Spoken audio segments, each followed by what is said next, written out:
Yogi, what's going on, man? Welcome to Dad Edge. Man, thanks for coming, or thanks for having me, allowing me to come into your background there.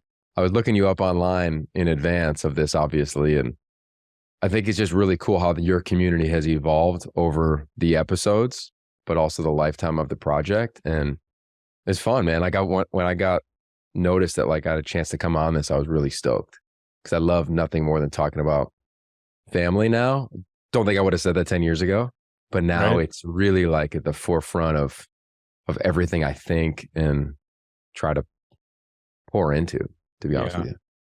No, yeah, I hear you, man. How about some just like fun warm-up questions? Yeah, I love that you do that. Let's go. Let's get Well, warm. yeah. Yeah. Yeah. So all right. So I'm so intrigued. Your name, Yeah. Yogi. Tell me about that. Okay. Unique story, maybe. Each kid that my parents had, Maya, Ravi, Yogi, we each got a Hebrew name and a Hindu name. So Yogi, if you practice yoga, right, that's more the Hindu. My middle name is Zohar, which is brightness in Hebrew. And all my siblings got it. And they kind of flipped a coin when the baby was born. So my sister is Maya Ariella, brother is Ravi Rumbum, and I'm Yogi Zohar. So that's kind of where it netted out. Had to be a Yankee fan just based on the name. So that's my team. I've leaned into that wholeheartedly. I definitely feel the scars of childhood and getting clowned on because of my name. But because of my name is also the reason I truly believe that my wife took out both of her earbuds when I met her on a plane when I said, "Hi, my name's Yogi. What's yours?" And she was like, "Okay, now I'll talk to this guy." And away we went. Oh my gosh, man. That's awesome. Well, you mentioned your wife. Um, well, here, I'll share this real quick. The audience has heard me share this story, so I'm just gonna be really quick about it. I actually lost a date because of my name.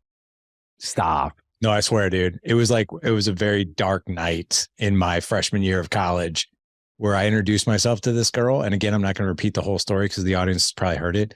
And she laughed at me and said, "I'm sorry, it's not going to work for me." I was like, "Why?" And she goes, "I don't know how to tell you this, but your name's not a bedroom name." And I was like, it was just right. For those of you guys who are not watching us on YouTube, Yogi just dropped his head and shook it, right? As I did too. I was like, wow.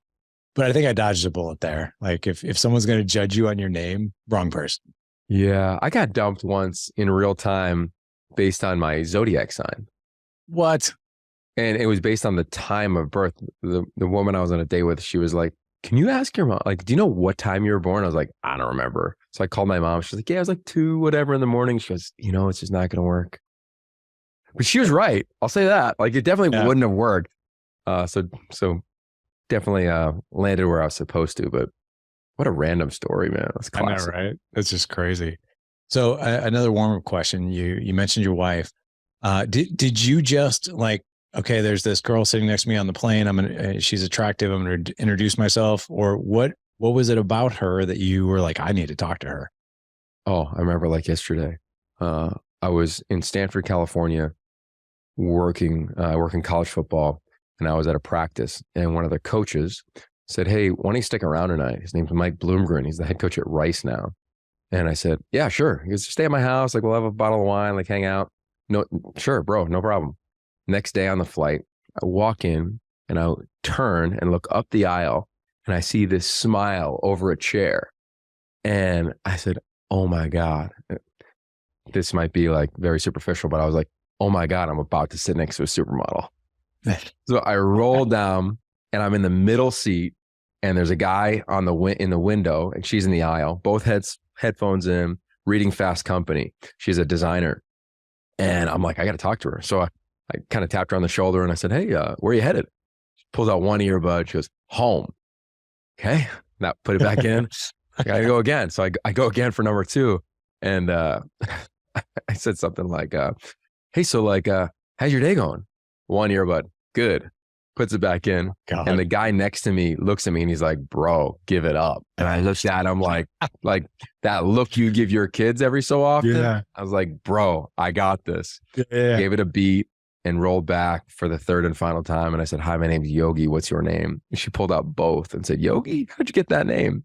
And then for 45 minutes from LA or from San Francisco to LA, I wouldn't let her breathe. It was question after question. Got her number. 2 months later, we went on a date. But yeah, on March 23rd, we met, and took a couple months to get a date, but it was over for me. It was everything that I could have dreamt of. And I really believe it's the only human on planet Earth that I was supposed to be with. That is so cool, man. And you're right. We've all been in those situations where it's like the one earbud comes out and you get the one word answer and you're like, okay, this is going nowhere. I'm going to save my confidence and ego a little bit and not continue the conversation. But you did. Yeah. You did, man. Yeah. You know, I love to travel. It's been a huge point of emphasis in my entire life. Never left anywhere as a kid. Like, we just didn't have the means to really travel. And then after college, I lived in Australia, caught the bug, and just started going around the world. I'd go twice a year for a month or so at a time. So traveling has always been this thing. And I believe in this. I believe in plane karma. So I've often had like great dialogue sitting next to people on planes, like from LA to Italy or whatever. And I'm like, you know what? Like this, I'm supposed to meet my wife right here on this plane. This is how it's going to go down. So I was all in. She wasn't at first, but eventually I worked enough to get her to fall in love as well. That is so cool, man. Plane karma. I love that. It's almost like you step onto a plane. You're in a bit of a different world, and it's weird. I flew literally yesterday from Oregon back to St. Louis. I took my son on my 14-year-old on a 3-day rite of passage through the mountains of Oregon. What? And, yeah, it was really cool. That's a story for another day, but it was really cool. But we were flying back, and I wanted to surprise him. And I think I have flown first class 3 times my whole life. And the last time I flew first class, I got to sit next to Nelly, the rapper. And since we did this rite of passage, we didn't fly first class on the way there, but I called my assistant. And I'm like, hey, I really want to do something special for my son. I was like, can you call United and just see if there's any upgrades that we can get? And she's like, yeah, we actually can. The only trick is you guys can't sit in the same, you'll sit in the same row, but not right next to each other. You'll both be in the aisle. And I'm like, oh, okay, well, hopefully somebody be really nice. Right. Yeah. And so the first plane, I asked the guy, I'm like, hey, is there any way we can switch spots? He's like, yeah, man, no problem. You sit next to your boy. Right. And then we get on this next plane and I see the guy that I need to ask because it's in the row and he's got a mask on, nothing against masks, but he's like in his mid-30s. So you're hoping he's going to be kind of cool, not really crotchety or anything. And I see him like with a sanitary wipe wiping down the back of his chair. And I'm like, this karma might not go so well. So I go up to him. I'm like, hey man, I was like, I hate to ask this, but is there any way you would mind just switching seats with me? And I just really want to sit next to my son. And he looked at me like, there's absolutely not one part of me that's going to allow you to have this seat. And he looked at me, he goes, no, not a chance. I have to sit next to this window. Ooh. Like literally. And I was like, okay. All right. And I just asked the next guy that we could ask. And he was like, yeah, man, no problem. I got you. But yeah, plane karma. I don't know what it is, but sometimes it's a different world on those flights, man. But it's really cool that you were able to, start that conversation and continue it, even though perhaps maybe you didn't know where it was going to land, so to speak.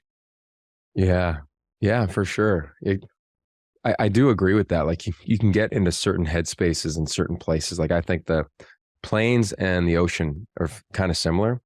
We can connect, of course, now with Wi-Fi on a plane, but I love not doing that because you kind of disconnect to reconnect, right? I think the same thing in the ocean. Like when you're surfing or if you're hiking with your son, like I'm sure you're in this world where you're like, okay, we're just reconnecting. I'm reconnecting to my own self or to whoever I'm next to. And, especially in the water, you don't have time to hesitate, right? The difference between commitment and hesitation is get the wave, get rolled or rip, and or connect or whatever it may be. So I'm with you on that. I love going on planes because it allows me just to like deep dive. And often as a writer, like that's the place. Like you have a new book coming out. I bet some of your greatest writing might be when you can truly shut out the world. And maybe that happens on a plane for you. It's funny you mentioned that. I wrote 8,000 words sitting actually next to Nelly in first class. And that was the whole point of me doing it because I flew from St. Louis to LA. And I had a writing deadline to meet. And I told my assistant, I was like, I know that I can like literally dial it in if I'm in first class because there will be no distractions and I can just hunker down and do it. And then of course I sit next to Nelly, but I still did it. And I just completely disconnected and just wrote 8,000 words in that 4 hours. But yeah, you're right. Is he going to write the forward? You get Nelly, convince him? I got him to rap. Quote. There you go. Perfect. Well, man, this is so cool. I'm so glad we're doing this. I want to start really with your childhood, because your father, man, he played a pivotal part in your life, and you still continue to share your experiences with him as you grew up and the certain things that you implement in your own life. But tell me about the relationship and just some of the things you learned from him. Yeah. So we didn't have like, I'll project here, but like our oldest son and me, we are like this, right? Like just dialed, right? Like whether it's affection or we do everything together. I don't have that memory as a kid. I don't have like the antithesis, but the things that stand out are like my dad came home from work and he would get out of his car. I'd be waiting in the driveway with the ball. And I grew up on the East Coast. We would say, hey, can you throw me divers? Right. So he'd throw it. I'd lay out and dive into the grass. And he would put his briefcase down. I could see it right now on the pavement. Wouldn't go in and change. He would just throw me in his shirt and tie and his slacks and his dress shoes. Like didn't say like, hey, give me 5 minutes to decompress. He just threw right into it. I also remember when I was 14, vividly getting my haircut. Started as a freshman on varsity in our little town, and the barber goes, hey, do you know your dad did the same thing? And he beat out this captain who ended up going to Syracuse. And I had no idea. And I say that because like, he could have easily projected on me like, hey, I did the same thing. I was really talented. Look at us doing this together. And both of those instances showed like really defined showing up to me in a different way. One, like in the physical, let me show up for you. My son wants to connect with me, wants attention, wants to play, whatever it is. Didn't flinch, away he went. The other one was showing up for me in a way where I did not have to comp myself to him. Right? The internet didn't even exist. So I wasn't Googling him anyway. And there weren't probably any articles about him anyway. But it was really cool that I felt like he wasn't saying, hey, your dad was X, you need to be. And it allowed me to be myself. And since that moment, I've talked to him a lot about those. And he's really made sure that all of us in our household grew up really independently. Brother's an actor. Sister was a musician, educator, and I was the total jock. Right? Like nobody had to do one specific thing, but you had to do something. And I just think that like those two instances just illustrate a lot of my childhood. And I think the final thing, and my wife would say I get this from him, was just super calm. He was a therapist, grew up was trained as a family therapist, a marriage counselor. And eventually when I was around 10 or 11, that's only paying $8,000 a year or so at the time. He taught himself how to be a stockbroker, did that for 17 years before retiring. So I got to kind of see different worlds of him, but I think everything for him was always based in the mental development of human interaction. And I wish I studied that too, but at least I had that as a model for me that I think was embedded in me, at least to an element of my demeanor is probably mimics his. I want to really talk about this staying calm thing. That's one of the hardest things for us men to do, especially with kids or our wives or at work or whatever. Trying to stay calm in the pocket is very difficult. As you look back, I really have a two-part question. Looking back, how did you see him respond to what maybe other people would be like? Normally people get like all out of whack and, angry or upset or whatever else. Like, what were some of the things that he did? And then for you, as life unfolds for you, certain things happen, adversity strikes, stressors happen, overwhelm. You somehow remain calm. What do you do? Yeah. Well, we had a loud house growing up. My mom was a refugee who immigrated over to America from the Middle East. If you've ever been to Israel, you might be like, why is everybody yelling? It's just kind of like the demeanor, a lot of times. So our house was always active and loud. He was always calm and just steady. And I think you knew, like, it was never like dramatically afraid of him. Like, it wasn't like top-down parenting model, like, but it wasn't necessarily like the democracy that my house is now. Like, our house is like, we're very cognizant of like, you got a voice, you are seen, you are heard. Like, just love that, because I think confidence is the number one thing to build in children. I think for him, he would probably agree with those same things, but he didn't say them. So you probably tiptoed a hair, but he never had to say it. Like, there was one time in my whole life that my dad lost it. And I remember it like it was yesterday. Like, I crossed the line. I know I did. He waited for me when he got home. And I remember he looked at me, grabbed me by the shoulders and said, "You'll never disrespect me like that ever again."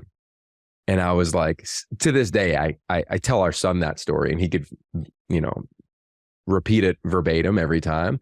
But like one time my whole life, I remember that moment.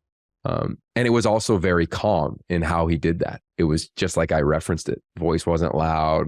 It wasn't anything like that. So I think I was modeled that. And then as an athlete, I love highly charged environments.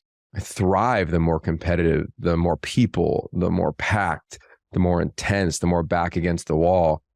And I think I learned, because I was a hothead early on in my career as a player, of like, I would get teed up in a basketball game, or I would talk smack in a football game. And I learned really quickly that like the one who wins is the one that can really control everything between their ears.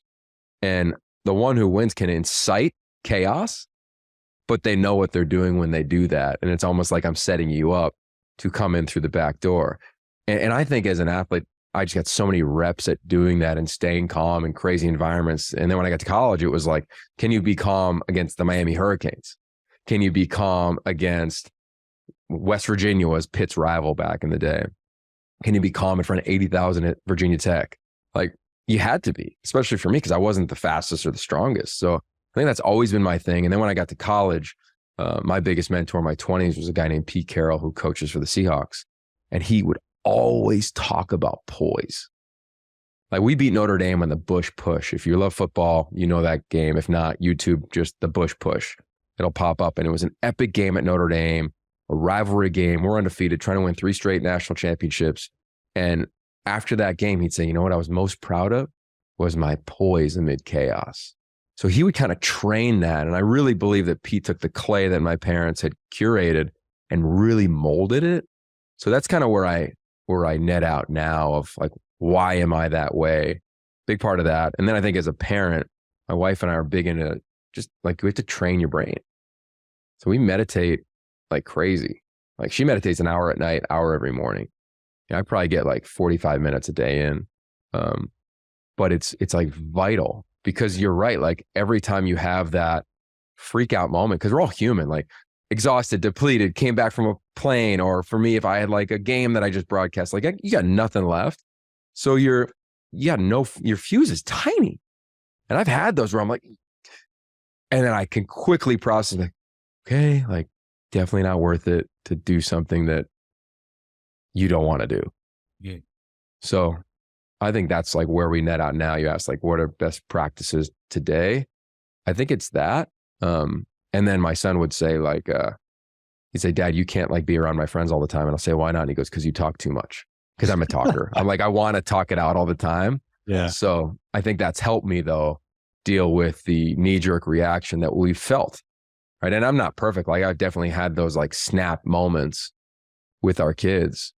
But I think when you look back on all of them, you're like, really, Yogi? Like, really, bro? Like, really? You had to do that? You didn't have to do that. Yeah, we can all relate to that. We really can. I want to ask you a little bit about this meditation practice, just because so I'm a faith-based person. I do pray a lot, and I spend time every morning in prayer. But I have to be honest, like I haven't gotten really entrenched in the meditation aspect of it, because to be honest, I've tried it a few times. I haven't, and I will full ownership. I have not given it a fair shake. And it's because I get frustrated with myself, because I can't seem to keep that focus that I want. It's like my mind will drift, and I'm just like, man, this is not what and then I end up shooting on myself. I shouldn't be thinking about that, or I should be thinking about this, or maybe I shouldn't be doing this at all because I'm not very good at it. So I kind of sabotage myself. But tell me more about the meditation aspect and the mindfulness benefits. Well, I mean, my name's Yogi, so I didn't really have much of a choice Right. into this world. I fought it until I was 21, 22. I broke my neck playing. And then I had this surgery and they were like, you're never going to surf. You're never going to run. And I was like, F that. I'm going to surf and I'm going to run a marathon. And in 10 months, I did both. And the reason I say that is because what got me through it and got me to that point was yoga class. And I believe like there are so many forms of meditation, walking meditation, 90-minute yoga class meditation, 30 seconds, wake up in the morning, put your feet on the ground, take 12 breaths, meditation. There's guided meditation. My wife loves that. She's a big Joe Dispenza guy. She went to a retreat a year ago and it totally changed her life. She's an entrepreneur. She owns her own company. She's hustling on the grind every day, and 2 kids and me. And like, so she needed it and she found it that way. Because I'm on air all the time, like I don't like another person in my zeitgeist. I don't like another voice necessarily. I want silence. Like I just need to just chill the F out. So to me, it's like, can I just sit still? But also something like I believe in play therapy more than anything for children, like 100%. It's a fancy name for basically like you got issues, go play, go run, go move. That to me is a form of meditation. So I don't think it has to be like the Instagram meditation, in a treehouse in Bali. Love that. Got married in Bali, did that. Badass. But I think there's so many forms of flow. I mean, it could be playing music. It could be, playing a game, whatever it is. So, you don't need any advice from me, man. But if I was going to give you any on meditation, it'd be like, well, what do you lean into? And then just make sure you disconnect. So if you go for a walk with your dog, like don't bring your phone as I hold it up. Like where can you truly find a way to, just let your serotonin levels reset? Like I believe in that. There's a guy named Andrew Kotler who did a whole study on the scientific mind and the brain around human performance. And I heard him speak and I was that guy, probably like fans do to you, ran right up to him at the end of the speech. I was like, yeah, I got a question for you. I got to talk to you. And my whole thing was like, how do great performers reset their brain? So like whoever your favorite quarterback in the NFL is, they can go off, throw for 400 yards. Well, how do they do it week after week after week? And his whole thing was like, you need to reset it. So you need to like come off of that high. So the example would be like, I have an idea. What's my idea? I'm lit up. Okay, cool. 2 is I go to work on that idea. 3 is I have to step away from that idea, maybe take a shower, go for a run. And then all of a sudden the light clicks on, bam, I got it. Then 4, I go perform. 5 would be like, how do I just come down off of this thing? And I think the coming down on it, like my favorite coach, a guy named Chris Peterson, he would say, what's your recovery practices? I'd be like, none. Into a wall, into bed, wake up, do it again.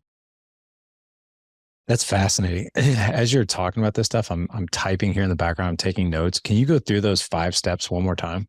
Yeah. So imagine you're a creative, right? Let's just take your book. I want to write a book. Boom, idea, got it. Next step, whiteboard it, go crazy, outline it. Oh, call your team, you're rolling. And you're like, okay, it might not be nailed yet. How do I deal with this thing? Okay, I got to take a break. So you can drop in, find a place where you can flow, right? So sometimes it's in the shower, we have our best ideas, right? You're totally disconnected, or in the ocean or fitness or whatever, when you're like, boom, I got it. So whatever it is, it's no screens. That's the 3rd step.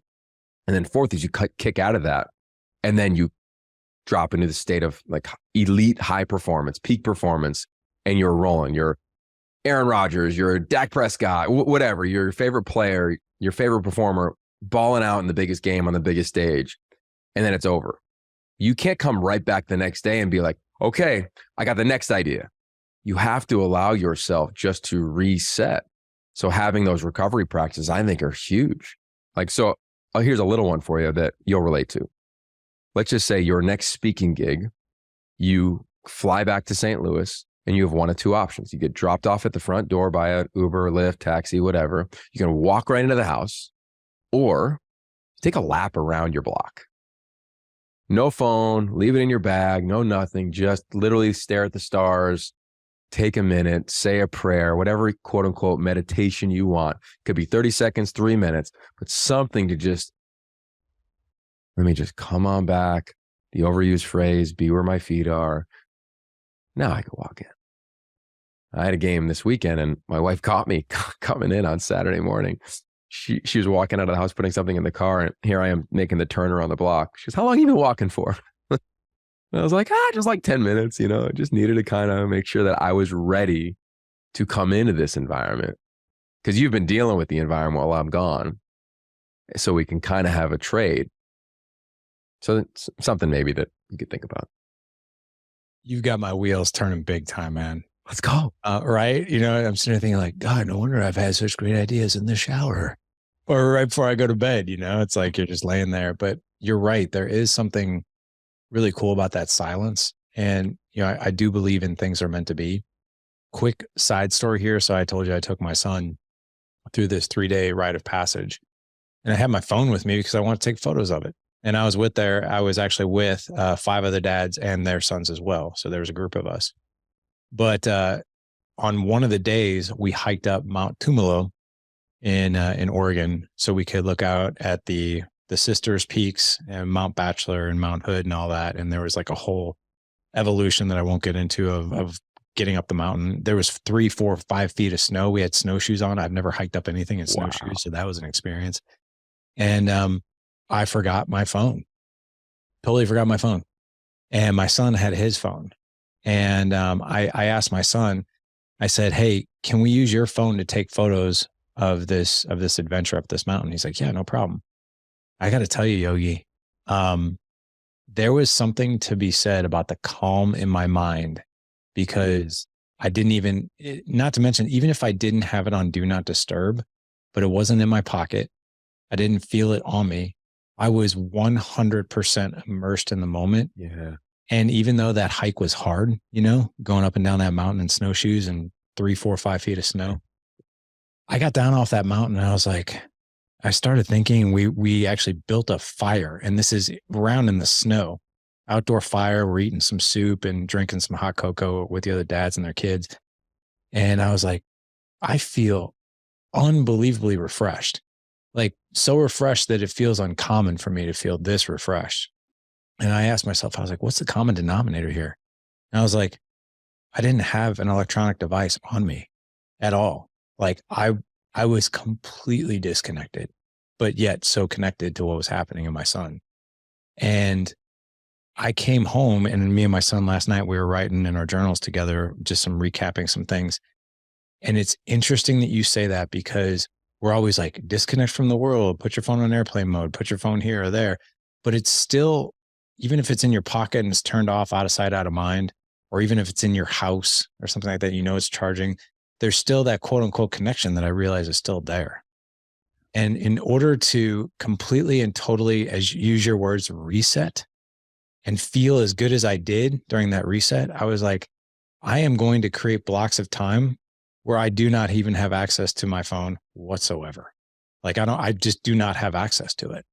Because what I found is as soon as I started re-engaging with the world again, I felt, oh, I got to take care of that. I got to do that. I got to do that. I got to do this, got to do that. And that reset started to dissipate a little bit. And I noticed in me, my stress level would go up, and I didn't feel at peace. And it's literally, I wrote down, I need to create space and time for these resets.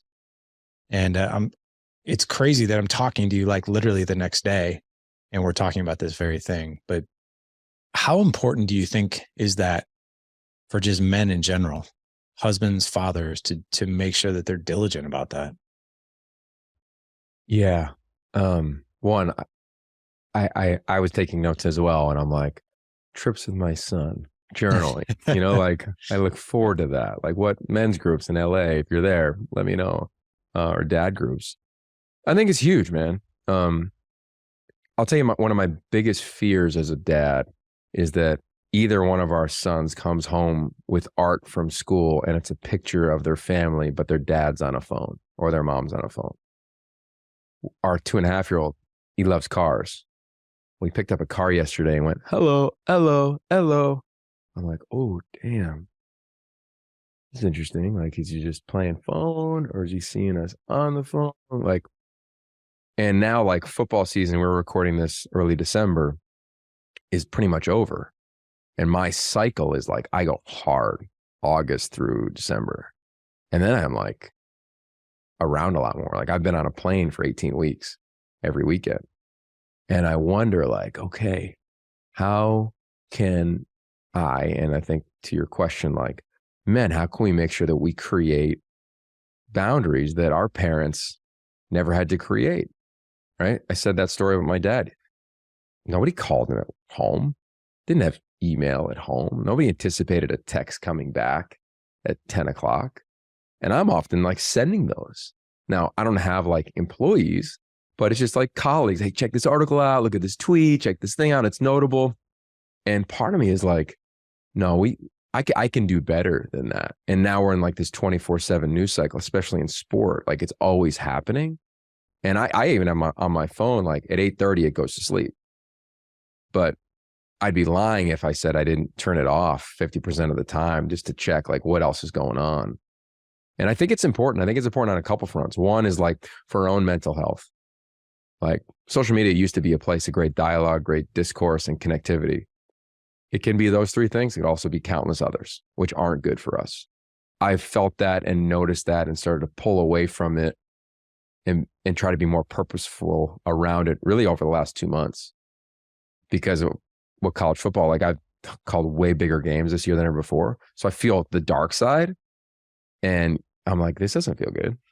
I don't like when somebody tells me I should quit and I'm terrible at my job. Like I'm just going to move on away from this. So I think there's our own mental health. And then it's like the connection to our partner, I think.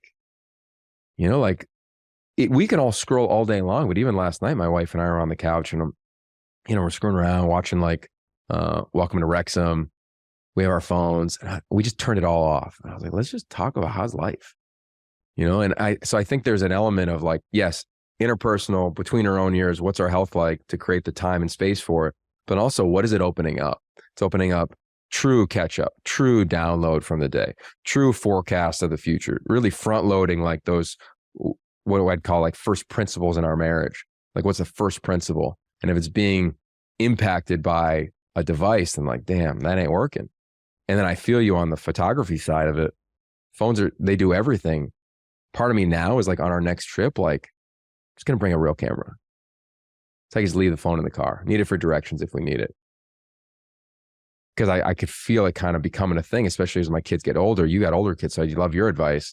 But I feel the lean towards, I want that screen. I want to touch that thing. And it scares the shit out of me. Where I'm like, it's such a default. And I got to try to curb it. Well, I have to perform that way. I have to model that way. So I don't know, man. Feel free to shed some light on however you have done it and are doing that. I will tell you. So your son is Zane, right? Yeah. And I know you have a 2-year-old daughter, but this would be really cool to do with Zane. I used to do it with my 2 older boys, Ethan and Mason. And quite frankly, as I share this, I've gotten away from it. And I think now it's time to reinstate it. If you want the most powerful accountability partner known to man on the planet, give your phone to Zane and say, give this back to me after you go to bed.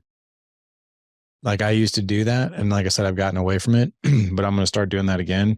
I used to come home from work when I used to have a full-time job, you know, and I just kind of started doing this work. And I'd literally take this phone, and I'd hand it over to Ethan. I'm like, I'm turning my phone over to you for the rest of the evening. And when you go to bed, you can give it back to me. Cool? And he'd be like, yeah. And him taking the phone and knowing he's holding dad accountable, I think that provides a really cool message. Number one, dad is disciplining himself to be fully present with you. So that's number one. Number two, there's a power in accountability and asking for help when you need it. And number three, dad's a human being, right? He is an imperfect, flawed human being that needs accountability and help as well. And what better way to do that is like, hey son, I need your strength here too. And the cool thing is, you know, you mentioned something way early on in the podcast about your dad remaining calm. And you highlighted these stories of like your dad coming home, passing the ball to you in his shirt and tie, remaining calm, like when chaos was crazy, right? And also creating this independence for you to do something, whether, you know, sports for you, acting for your brother, your sister had something else. And the best lessons in life are caught, not taught. Like I can tell my son all day long, get off your phone. But if he looks over and he sees me on it, I'm a hypocrite. So yeah, there's a power in that accountability. Would Ethan, like when you give him the phone, would he use it? Like use it as in, yeah, like let me get on YouTube. He would, it's funny you mentioned that. He really didn't, because he found it, I think, more fascinating to be like, I'm gonna keep this out of dad's hands. And now, granted, I would tell him to go put this in your room and come back. So it was out of sight, out of mind for him too. Yeah. If dad's not on it, right? If I'm not the one on it and it's in his room, he actually has to physically take the phone and go place it somewhere where we can't get to it. Then he's also kind of reinstating that lesson back to him of like, this needs to be out of sight, out of mind for me to be here too. Yeah. I think that's what it did. I'm using that. I'll use that tonight. Let's go. Yeah. Let's do it. Right. Yeah. I know you've written some books, right? One of your books is the 5-Star QB. It's not about the stars, it's about the journey. And I know you've got this new book out too, but the subtitle, I mean, it really captured my attention, which is, it's not about the stars, it's about the journey. What was the inspiration to make that the subtitle, and what does it mean? Yeah, it's interesting. As you've been talking to me, I've been writing down names of people that I'm like, I gotta ask him to bring this person on his show. A guy named Kevin Carroll, who you'd love. He wrote my favorite book in the world called The Rules of the Red Rubber Ball. Kevin, like you, is a speaker, and he's really a catalyst for big thinkers all over the globe. Story's fascinating. I'll let you pull it out of him. Just trust me on it. He's brilliant. Anyway, I had this idea for this book for about 3 years. 3 years ago, I sat down after a quarterback camp with the co-author. His name's Yogi Roberts. And it just hit us that we keep answering the same questions for about 15 years now, from the parents of big recruits and those recruits. So we got to do something about it. We got to give them tools. So we said, all right, let's write a book. Okay. So we do exactly what I referenced earlier. We get after it. We figure it out. We have 18 chapters and we know what they all are, and away we go. So, well, our advice is cool, but let's ask the quarterbacks their advice. So we reached out to all 134 quarterbacks who were ever deemed 5 stars. If you aren't familiar with that term, in high school, you get ranked. It could be a 0-star, like I was, or you could be a 5-star, which is like the greatest quarterbacks in the world, right? Caleb Williams is probably going to win the Heisman by the time you listen to this, and everybody in between. We got 54 of those quarterbacks to respond, and they answered 20 questions for us, and we got their feedback. Wow. And it was amazing. It was about getting a scholarship. It was about advice to their own parents and their dads, who, by the way, often live vicariously through their own kids in sport, especially when you're a baller. Advice around mental health, advice around dealing with women on campus, just the whole spectrum of the college experience and recruiting experience. And then I said, wow, we're not done yet. We got to get advice from experts. So we hit up 40 ambassadors, big time head coaches, Pete Carroll, David Shaw, Chip Kelly, Lincoln Riley, Ryan Day. I mean, the who's who of coaches that I really respect the most in sport. And they all wrote advice. Dear parent, dear player. We had a chapter from parents. Christian McCaffrey's mom wrote. Bryce Young's father wrote, who won the Heisman. CJ Stroud's mother wrote a letter of like, this is my advice. So essentially it became 600 pages of kind of like the Tim Ferriss Tribe of Mentors type of book.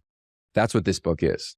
I mean, it just pours into the recruit and the parent, because you can't Google how to be the parent of a walk-on. My parents had no clue what they were doing, or how to be the parent of a huge recruit. Those parents don't know what they're doing. And oftentimes you screw it up. So we were like, we need to give the player and parent and community tools. And oh, by the way, fans, you're going to love it, because now when you look at the cover of the book, is what I'm most proud of, is it's the faces. And when you play football, you put a helmet on. Nobody knows your face, but you criticize them, you critique them, you elevate them, you shit on them, like you tell them to kill themselves, they throw a interception on Twitter. Like, those are all real things. And I was like, I want to remind people that just because this individual didn't live up to your expectation as a 5-star player, he's doing okay.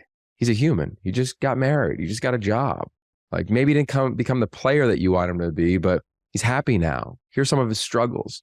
And it was just a beautiful sojourn through the lives of these players that I meet when they're 16 and then track throughout their early 20s and maybe beyond. Some make it. One out of the 134 won a Super Bowl as a starting quarterback. And it was Matthew Stafford last year, team 2 in year 13 in the NFL. Over 50% of them transfer.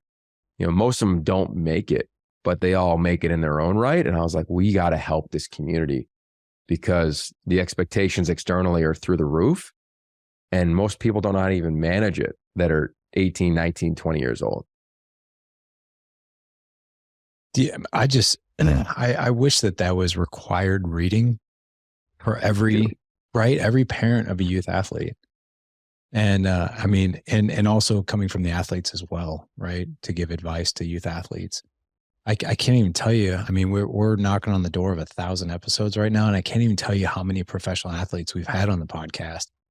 And all of them have just very interesting stories, but there was a fascinating common theme between all of the professional athletes I've had on, which I expected. Like, I'm going to hear that this guy's father was just, he was just like basically a dictator and just yelled. And the backseat, ride on the way home was terrible. Right. And that's how this guy rose to stardom. And what I can tell you after 7 years of podcasting and all these professional athletes that I have had on, I've been so pleasantly surprised. It's actually the opposite. Yeah. I've had more guys tell me, my dad never berated me. He was always there. He was quiet in the stands on the way home, whether it was a good game or a bad game. He asked me what my favorite part of the game was. Just things like that. He's like, buddies of mine, who had talent, like that, another theme that came out too. Buddies of mine who had talent would quit after so much time. And a lot of times it was either the coaches or the parents. And a lot of times it was the parents that just created so much of a pressure cooker of this is how you perform. And if you are not performing to these expectations, you're going to hear about it. And so I think that's awesome, man, that you did that. And you put that resource out there. I really want to put a bow on this for the men who are raising youth athletes. If you could give us 1 to 3 pieces of advice raising these little youth athletes, anything from 5-year-olds, even to teenagers, right, in high school, what would you tell us are the most important things we need to be doing as dads? Yeah. Well, some of them are really obvious, but I think they're hard to enact, right? Like, there's a great podcast you think might be familiar with. A guy named Greg Olson hosts it. Yeah. Who's all everything tight end. He's great. Like, if you haven't had him on, have him on, and he should have you on his. But like, Greg coaches his kid. Yep. He kills it, right? And they win a bunch. And we see like this, and I say that because sometimes you get great coaches, sometimes you get coaches who don't know what they're doing. Some guys are just volunteering because the league's going to fold. Like, you don't know.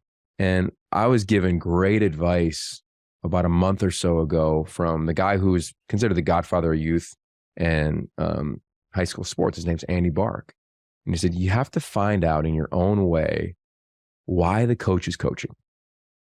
It's hard to ask him directly. I'm a direct guy, and I've learned the hard way in youth sports around like being direct isn't all, sometimes it works, sometimes it doesn't. Sometimes it's the benefit of your kids. Sometimes it's the detriment. Sometimes it's the detriment of your own relationships. But you have to find out why the coach is coaching. I'll give you a couple of examples. He's coaching because he loves sport. He's coaching because his kid plays. He's coaching because he thinks his kid's the best player in the world. He's coaching because he wants feedback from these kids. He's coaching because nobody else is coaching. He's coaching because he's a creep. Like, he's coaching because he feels as though he's Bill Parcells. All real things. And I think you can only probably find out through, obviously questioning, but also observing. It's huge. I believe the number one thing you should look for is a coach whose job is to learn the learner. Pete Carroll taught me that when I was coaching at SC, and I really believe that now. So let's just take 7-year-olds. Learn your learner. What are you talking about, Yogi? Well, what do these kids want out of the experience? Most likely they want to play with their boys or their girlfriends or whoever it is. They just want to play. Well, without recognizing it, I've seen and I believe sometimes that can get lost in the competition. And it's hard for it not to, right? I have never found a youth coach who doesn't want to win, me included. Of course you want to win. But when you look at the sheer stats, majority of youth athletes quit by the time they're 11. You're lucky if they make it past 13. Okay, why? One, they don't love it.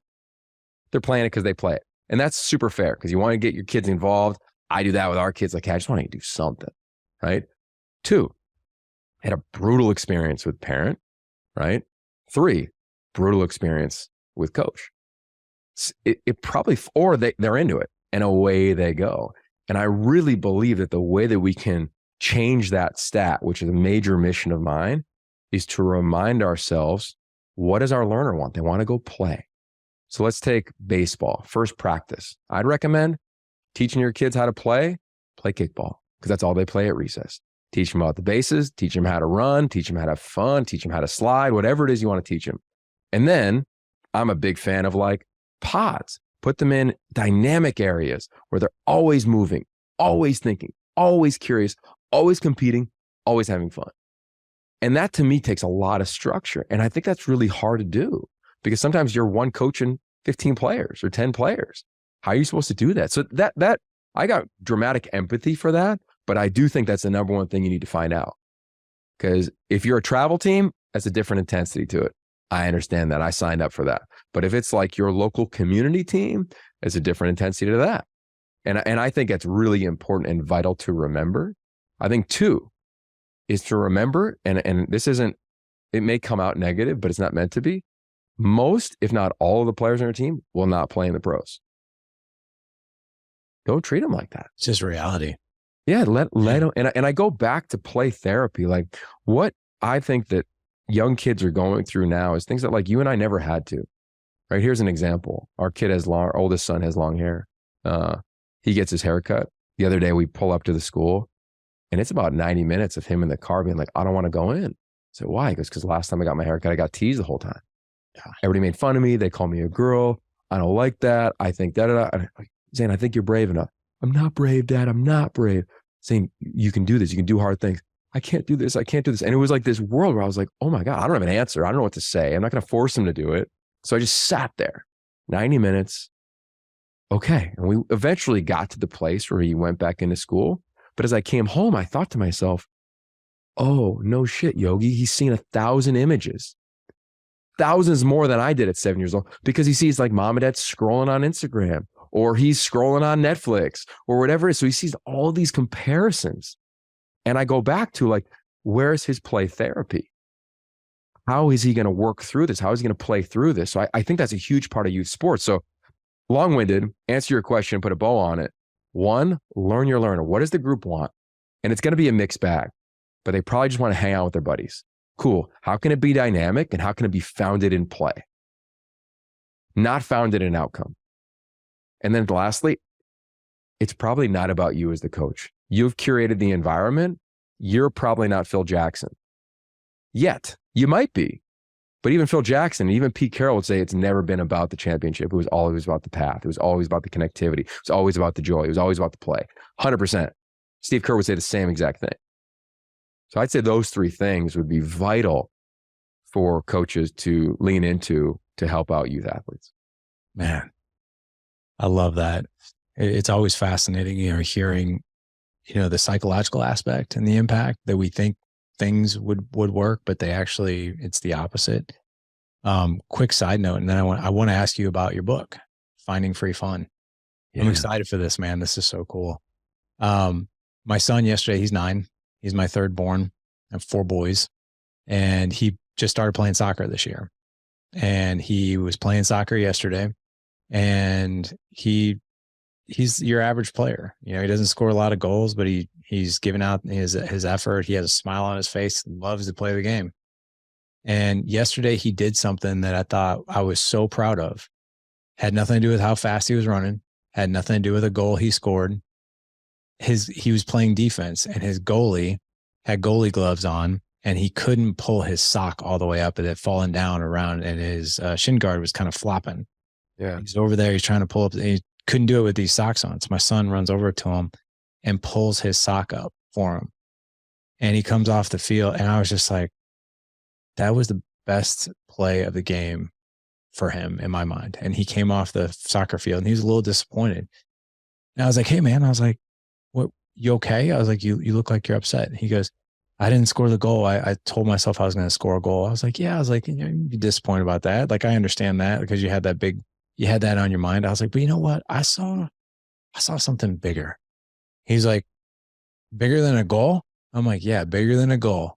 And he goes, what did I do? And I go, you helped the goalie pull up his sock. And he goes, that wasn't that big of a deal. I was like, well, maybe to you it wasn't. I was like, but for him, how he couldn't focus on being goalkeeper unless his shin guard was intact and you helped him. I was like, that's truly being a young man for another young man. I was like, that was the best thing I saw. And he was just like, then he kind of like had a little bit of swagger in his step a little bit. But, you know, I told him on the way home, I was like, sports is not always about sports. You know, it's not always about sports performance. It's about learning some lessons along the way. And I was like, and the lesson I saw that you really, really implemented today was you were a young man for another young man. It's really what it boiled down to, man. I was like, that was the coolest thing I saw in that game. Yeah. And that's cool. Thanks, man. But yeah, I think it's important, you know, because sports obviously teach us so much more about life, right? And that's why I was so curious about the journey, right? And that subtitle of that book. And I love how you did so much research, obviously, and you got more people involved to contribute to that book, which I think is gold. Well, I think, you know, number one, that's an imprint in your son. Like that's a God wink. That's a huge moment for him that he's going to, I'm sure, repay if he's lucky enough to have kids someday. And I think what can happen sometimes around youth athletes is, like, especially to your point on the book, is their ceiling can be set for them, right? It's not about the stars, it's about the journey. You're a 5-star player, you should play 3 and go to the league as first round pick and multiple Heisman Trophy winner. That was Jimmy Clausen. Didn't happen. Played 3, went to the league, but didn't play for a decade, didn't win a Heisman. And all of a sudden he's a letdown. Not true. Talking about a former starting quarterback in Notre Dame. I can remember being 10 years old in basketball and our coach said, hey, everybody, Yogi's going to get his MBA. I said, no, coach, I'm getting my NBA, or I'm going to the NBA, I'm going to play for the Sixers. And he laughed at me and he goes, yeah. Hey, everybody, Yogi's going to get his MBA. And he was probably like, funny compliment. I didn't know what an MBA was at 10, but I remember that day was the first time my dream ever was shattered. And as a kid, me and my friends, it was always, who's going to play for the Bills, Celtics, Lakers, Sixers? All 4 of us were going to the NBA. And I think there's a huge part in youth sports of breathing life into that joy. Like every soccer league in the world this weekend is full of kids who think they're going to play in the World Cup. And that is awesome. Yeah. So breathe into that. Maybe they do, maybe they don't, but keep it around the play and the joy around that craft, because we know the stats, so we don't need to hamper on them. Yeah, he was right. I didn't play in the NBA. Maybe I could have gotten an NBA, but I didn't need to get my dream crushed at that age, which I think is to the point of like, it's not about the stars. Like, it's not even about me wanting to play in the NBA. It was about like the path to get there. Yeah. So let me pretend I'm that guy with my wristbands on and have my little swag or whatever it might be. That's cool, man. I love that. Yeah. And it's cool to, you know, whether or not your kid makes it that far, like, hey, let's create this vision together. Right? Yeah. And let's make it exciting and chase it. Right. And it'd be fun without the ridiculous pressure, right? Of like, hey man, let's see where this takes us. It's fun. Yeah. That's cool, man. I want to switch gears though to, as we wrap up here, Finding Free Fun, your latest book. I'm so curious though. What was the inspiration? Was this, you were in the shower or right before bed or maybe on one of these walks and it just like clicked in there? You were in flow state of some way? No, I wish it was that easy. When I was a kid, my dad inserted that phrase into my ideology. And when I became a dad, it became vernacular. Hey, Zan, let's go to the beach. He's running around. Hey, what do you call this? Free fun, Dad. Jumping into waves. We love to surf together. He's ripping on a wave. What do you call this? Free fun. You know, like it was just part of everything we talked about. Well, welcome to 2020. And you were locked down. And for him, that was kindergarten, which everybody had their challenges in it. Right. Zoom for him we didn't thrive through that. Right. Same thing, like first grade wasn't thriving through that environment. and you kind of worry a little bit. Now, part of me, my wife would say, well, she was born in Korea, came to America in the 3rd grade, and didn't speak a lick of English. She's like, I was fine. And I believe Zane will be fine. But there was a part where I saw his confidence start to dip. And I was telling you before we started, the number one thing I think for children is to feel seen and heard and have confidence. And for some kids, like, that's really hard. For some, it's really easy. Zane's superpower is like, you're going to feel him. He's an alpha. He's going to walk into a room. He's going to find whoever else can meet him and let's throw down. But when it came to reading, he wouldn't find anybody. He would shrink.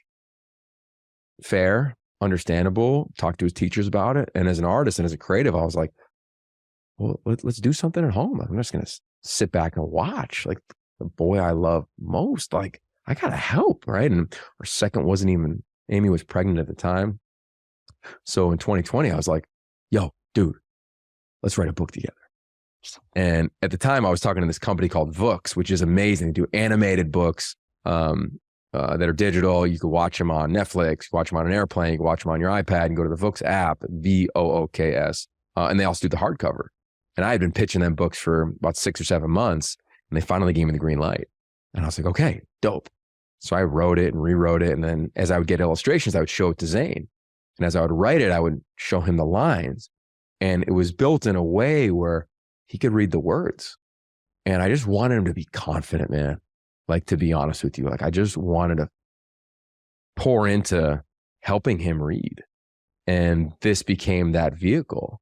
Now, granted, it took 2 years for the book to come out because, as you know, welcome to book publishing for the most part. It's a journey. It doesn't necessarily always happen overnight.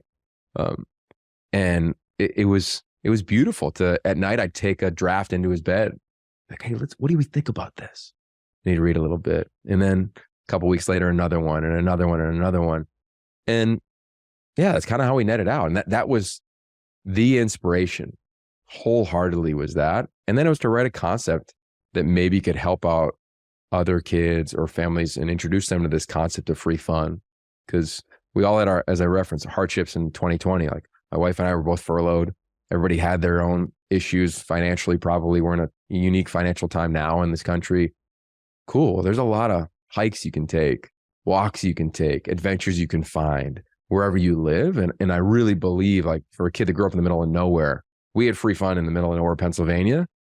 We have a ton of it here in LA, but it's everywhere. You just got to try to go find it. And I hope that the book can serve as a gentle nudge to other families possibly to explore that phrase. Man, I love that, dude. And yeah, you're hitting on an interesting time in history, right? We did the same. We did something very similar. We didn't write a book on it like you did, which is amazing, by the way. And you brought Zane in on that, which I think is even more amazing. And I love also free fun. Like, it just became like this mantra between you and your dad. It was something that ultimately connected you guys. You know, we did something similar as a family back in 2020 as well. I remember it was right around May. We were all depressed.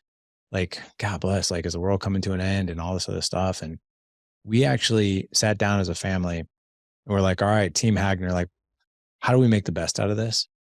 And it's what we had a family meeting, and what we decided on is, okay, there's 12 weeks in summer. We're going to go on 12 adventures. And the rules are this: go somewhere you've never been, do something you've never done. And we obviously have to be really creative with it because there's only so much you can do. Our family, we went floating, we went camping, we went caving, we went cliff jumping. We did all these things that we had never done before. And it was incredible. And my wife, this was just this past Father's Day. My wife asked me, she's like, what do you want for Father's Day? And I'm not a gift person. I tell her the same thing. I've told her the same thing for 20 years. Nothing. I don't want anything. Just give me a card. That's the most meaningful thing to me. And this past Father's Day, I was like, you know what? I want something. She goes, what? I was like, my wife's very creative when it comes to, like, on my entire office, interior design. She loves to do that stuff. And I said, here's what I want. I want us to take our best photos and memories from that summer, and I want a mural.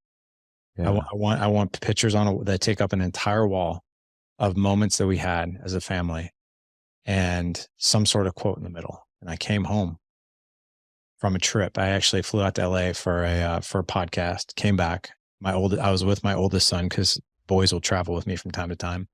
And he went downstairs and came upstairs. He goes, and Father's Day came and went and nothing. I just figured it was fine. And this was a month later. He goes, Dad, he goes, have you been downstairs yet? I was like, no. And he goes, go downstairs. And there was 100 photos, all in frames. And in the middle, turn your can'ts into cans and your life into an adventure. And all these photos of how our family came together. And dude, I got emotional looking at that. And I was like, this was the year when the rest of the world was living in fear. We planted a flag in the ground and said, no, we're going to live no matter what. And we're going to do it in the best way and within these boundaries that are created for us. And we're just going to do it. And I'm so proud of that wall.